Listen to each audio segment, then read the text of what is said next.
बहू लक्ष्मी का रूप होती है, तरक्की लाती है, लेकिन तू तो हमें झोपड़ी में ले आई है। माँ कैसी बातें कर रही हो? इसमें अंजलि की क्या गलती है? और वैसे भी अभी आपकी तबीयत ठीक नहीं है, तो आप ये बातें सब मत कीजिए। समीर, अपनी बीवी की ज्यादा हिमायती मत कर, वरना उसके साथ तुझे भी घर से निकाल दूंगी। छोड़ो ना माँ, आप भी कैसी बातें करने बैठ जाती हैं। कल सुबह मुझे कॉलेज जाना है, चलो ना अभी सो जाते हैं। सोने की बात सुनकर शांति शांत हो जाती है और फिर चारपाई में बिस्तर लगाकर सो जाते हैं। झोपड़ी में उमस बहुत ज्यादा थी। खिड़की खोलने के बाद भी हवा का कुछ अता पता नहीं था। समीर और अंजलि साथ में सोए थे। अंजलि, तुम माँ की बातों का ज्यादा बुरा मत मानना और मुझे माफ कर देना। मुझे तुम्हें इस घर में लाना पड़ा। समीर जी, आपको माफी मांगने की जरूरत नहीं है। मेरी सास मुझे कुछ भी कह सकती है, और रही बात इस घर में रहने की, तो हाँ, थोड़ा मुश्किल होगा, लेकिन मैं यहाँ रह लूंगी। आप माफी मत मांगिए। समीर और अंजलि खुसर बुसर करते हुए धीरे धीरे दबी आवाज में बातें कर रहे थे कि तभी, इतनी गर्मी में भी तुम लोगों को चैन नहीं है? मक्खियों की तरह भिन भिना रहे हो। चुपचाप सोना नहीं है क्या तुम लोगों को? सो जाओ चुपचाप, वरना मैं तुम दोनों को इस गर्म जमीन में सुलाऊंगी। अरे नहीं नहीं माँ, हम लोग सो रहे हैं। शांति की डांट सुनकर सभी जैसे तैसे गर्मी में सो जाते हैं। अगले दिन, महारानी जी उठिए, सूरज सर पर आ चुका है। आज आपकी मुंह दिखाई है। आपको देखने के लिए गांव की औरतें आएंगी। क्या उनके सामने भी सोए रहने का इरादा है? क्या माँ, सुबह सुबह इस पर दाना पानी लेकर क्यों चढ़ रही हो? आपको तो पता है रात में गर्मी की वजह से हम में से किसी को भी ठीक से नींद नहीं आई।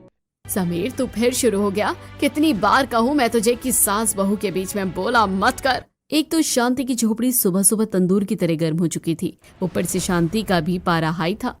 शांति की जली कटी बातें सुनकर अंजलि जल्दी से उठती है और बिना कुछ कहे नहाने के लिए चली जाती है। समीर बेटा, भाग ले, वरना तू कहीं इस गर्मी में इस सास बहू के चक्कर में भुना हुआ कबाब न बन जाए। समीर नाश्ता पानी करके अपने काम में चला जाता है।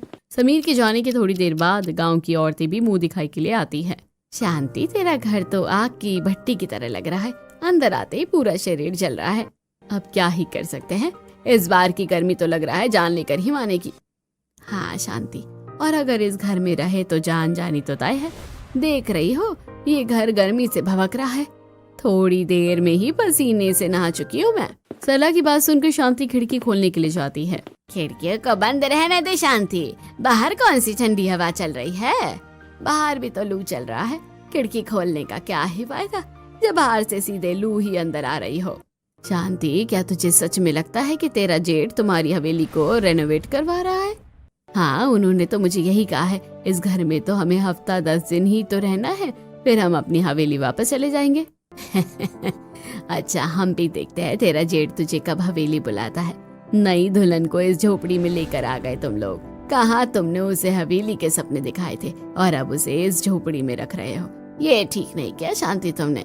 इस तरह मुंह दिखाई में आई गांव की औरतें शांति को ताना मारकर चली जाती हैं। उनकी बातें सुनकर शांति को बहुत बुरा लगता है और शांति अंजलि पर और भड़क जाती है। गांव की औरतों के जाने के बाद अंजलि चूल्हे में खाना बनाती है तो चूल्हे के धुएं से पूरा घर भर जाता है और झोपड़ी और गर्म हो जाती है। बहू, तू मुझे मारना चाहती है? मैं तुझ पर गुस्सा कर रही हूँ, उसी बात का बदला निकाल रही है मुझसे। इतना धुआं क्यों कर रखा है घर में? माँ जी, यहाँ कोई गैस चूल्हा नहीं है, बस ये मिट्टी का चूल्हा, और आप तो जानती हैं मिट्टी के चूल्हे में खाना बनाने में धुआं होता ही है। चूल्हे में खाना बनाना है तो तू बाहर जाकर आंगन में खाना बना। इस घर को और गर्म करने की जरूरत नहीं है। शांति अंजलि पर बहुत गुस्सा करती है और उसे डांट कर चूल्हा बाहर ले जाने के लिए कहती है। शांति का गुस्सा देखकर अंजलि मिट्टी का चूल्हा लेकर बाहर आंगन में आ जाती है। थोड़ी देर चूल्हा जलने की वजह से अंजलि की झोपड़ी बहुत ज्यादा गर्म हो जाती है। अगर इस घर में मैं 1 मिनट भी रही तो यहीं सूख कर मैं पापड़ बन जाऊंगी। ये सब सोचकर शांति अपने हाथ में एक कार्डबोर्ड लेकर उससे हवा करते हुए घर के बाहर आ जाती है और एक पेड़ के नीचे बैठ जाती है। पेड़ के नीचे काफी सारी हरी भरी घास थी तो शांति को काफी ठंडक मिलती है, लेकिन वहीं अंजलि को कड़ी धूप में खाना बनाना पड़ता है। पता नहीं मैंने माँ जी का क्या बिगाड़ा है, जब से आई हूँ तब से वो मुझ पर गुस्सा है। इतनी कड़ी धूप में खाना बनाने में तो मेरा पूरा शरीर जल रहा है। सुबह के 10 बज रहे थे। कड़ी धूप अंजलि के सिर पर पड़ रही थी। धूप में बैठकर खाना बनाने की वजह से उसका पेट जल रहा था। एक तो इतनी धूप, ऊपर से हवा की वजह से चूल्हे में आग ही पकड़ नहीं रही है। आउच, मेरा हाथ जल गया।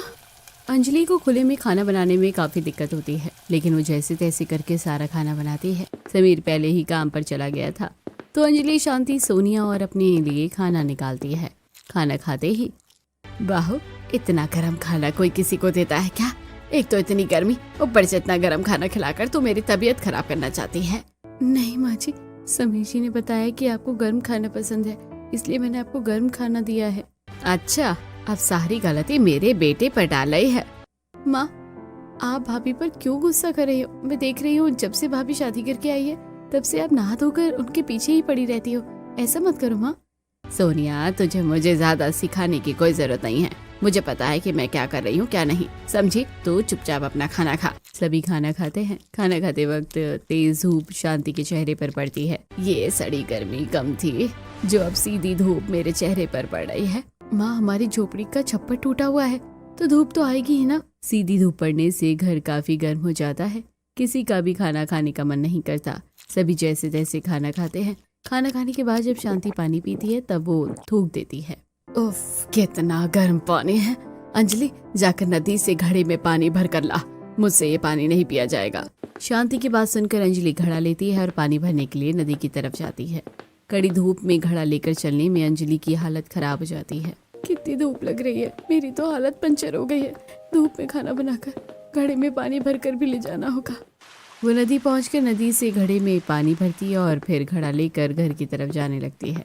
तभी उसका सर घूमने लगता है। मुझे चक्कर क्यों आ रहा है? जल्दी से घास पर बैठ जाती हूँ। कड़ी धूप में लगातार काम करने की वजह से अंजलि को चक्कर आने लगता है। वो घास पर बैठकर खुद को संभालती है। जब उसे थोड़ा होश आता है तो वो घड़े से थोड़ा पानी निकाल कर पीती है। अरे ये क्या, ये पानी तो बहुत ही ज्यादा ठंडा है। अंजलि जैसे ही अपना हाथ घास पर रखती है तो उसे ठंडक का एहसास होता है। शायद इस घास की वजह से घड़ा ठंडा हो गया है और उसके अंदर का पानी भी।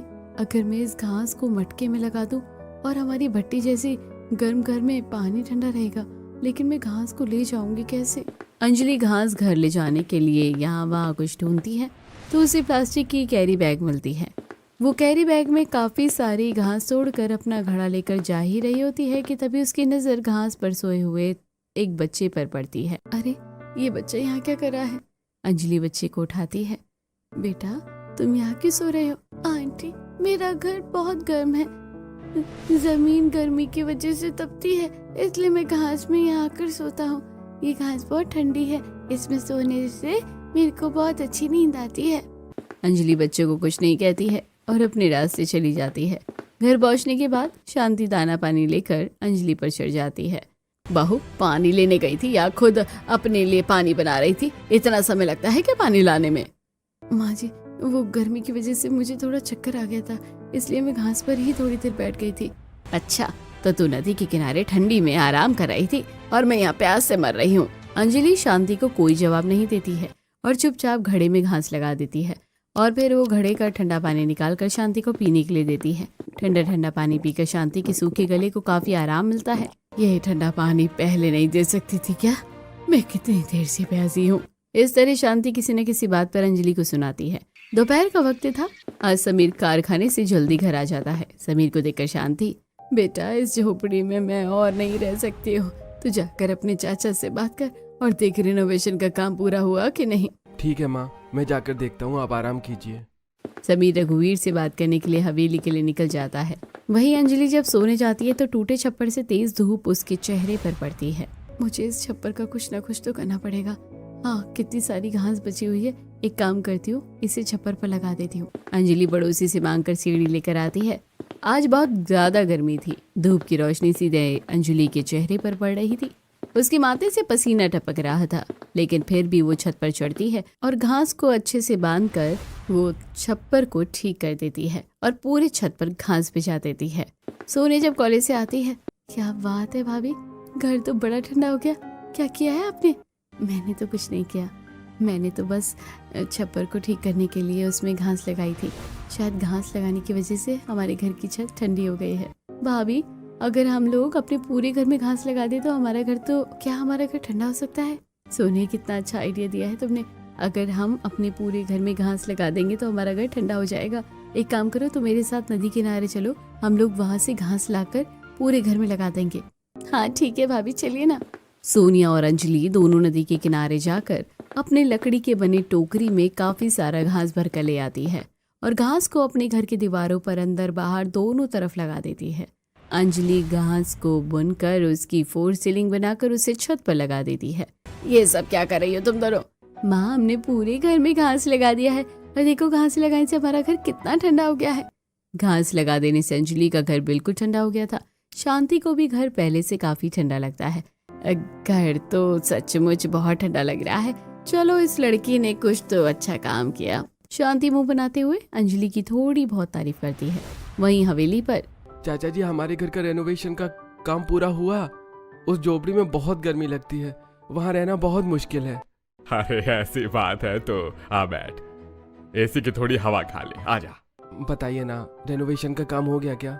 अरे रेनोवेशन का काम तो कब का पूरा हो चुका है, लेकिन तुम लोग अब वहाँ नहीं रह सकते। वो झोपड़ी ही तुम लोगों की असली जगह है। चाचा जी, कैसी बात कर रहे हैं आप? अरे तो तुझे क्या लगा, रेनोवेशन में इतना खर्च करने के बाद मैं हवेली का हिस्सा तेरे नाम कर दूंगा? मैंने तेरे पिता से मरते वक्त ही उनके हिस्से की हवेली अपने नाम करवा ली थी। अब तुम लोगों के हिस्से में सिर्फ वो झोपड़ी है। हाँ, तो निकल जाओ हवेली से अब। चाचा जी, आप ऐसा नहीं कर सकते हैं। अरे मैंने तो ऐसा कर दिया है भाई, और तू मेरा कुछ भी नहीं बिगाड़ सकता। चला जा यहाँ से। रघुवीर अपने कुछ आदमियों को बुलाकर समीर को हवेली के बाहर फिकवा देता है। समीर गर्मी में परेशान उदास होकर घर आता है। समीर पसीने से पूरा भीग गया था। उसके कपड़े शरीर से चिपक गए थे। क्या हुआ समीर? तेरे चाचा ने क्या कहा और तू इतना परेशान क्यों लग रहा है? माँ, चाचा ने हमारी हवेली को हड़प लिया। उन्होंने रेनोवेशन का सिर्फ बहाना किया था। उन्होंने पिताजी के देहांत के समय हमारी हिस्से की हवेली अपने नाम कर ली थी। समीर की बातें सुनकर शांति का होश उड़ जाता है। समीर बहुत परेशान है, इसलिए अंजलि उसे ठंडा पानी ला कर देती है। ठंडा पानी पीकर समीर को काफी अच्छा लगता है। अपने घर अचानक से ठंडा कैसे हो गया? और तुम लोगों ने घर में क्या लगा रखा है? हमने अपने घर में हरी घास लगा दी है। घास की वजह से ये घर ठंडा हो गया है। अंजलि सभी को खाना निकाल कर देती है और सभी खाना खाकर चारपाई पर सो जाते हैं। लेकिन नीचे की जमीन गर्म होने की वजह से चारपाई गर्म हो गई थी। वो गर्मी में भभक रही थी और उसमें सोना मुश्किल हो गया था।